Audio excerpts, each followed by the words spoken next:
Kamuzanira agatebe tuganira. Nawe bikazanye tube ducirika turebe uko byifashe. Sawa.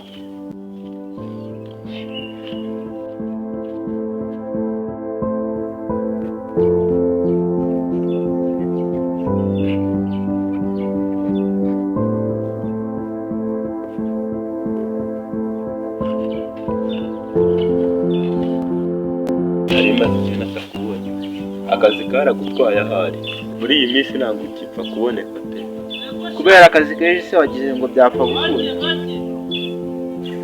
Akazi kaba kabaye kenshi bwo. Se muri iyi minsi wari umeze ute ko wari ubuze? iyi minsi tumeze neza na nyine nta kibazo gihari pe Ko mbona wibujije ukaba uri mu biki cyane. ntabwo ari ukwibuza wenda hari igihe wajyamo muri bizinesi ariko nyine rimwe na rimwe uragerageza ukabona ntabwo ari ibintu biba bigoye cyane kuboneka umuntu nyine aragerageza cyane.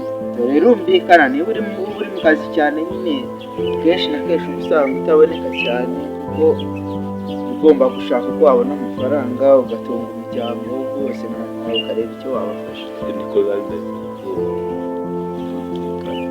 mbese muri iyi minsi ni akazi wari wabona ko gukora cyangwa nyine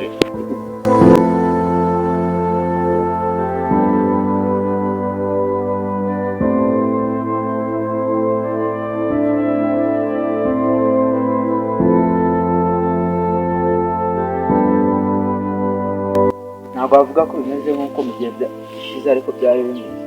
Nese ko wari wambwiye ko ukeneye umuntu uzagusigarira muri bizinesi waba waramubonye? ntabwo namubona kuko ntabwo nabona ariko nanjye insiyemo ntacyo byabitwaye. ibyo ndamanza mbitekerezeho nimbona ari ngombwa nzakubwira nyine nyine n'ibintu bisigaye nyine kumanza ukareba ako nyine kuri inshuti yanjye nimbona bikunda nzakubwira.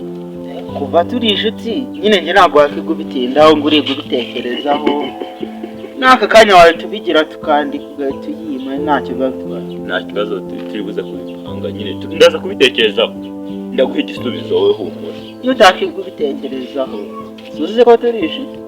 Ndabizi ko turi inshuti ariko nyine nta kibazo ahubwo se ahandi wari umeze? Ahandi nari meze neza biragenda wenda nubwo atari cyane ariko nta kibazo wagira muri bizinesi yawe nyisigaye. Ako nyine nawe wereka banze ngubwire mama ndi kukumva nyine uretse manze mbitekereza njye nimara kubitekerezaho rwose nta kibazo sinkwanga nta kibazo nsigarira. nanjye ndabizi ko utanyanga ariko nyine ntabwo wakwiga ubitindaho ujya mu bintu byo kubitekerezaho cyane. Nzabitekerezaho nzaza kumubwira humura wowe nta kibazo ntugire impungenge. Wowe ntugire ikibazo bizinesi yawe nzayigucungira neza.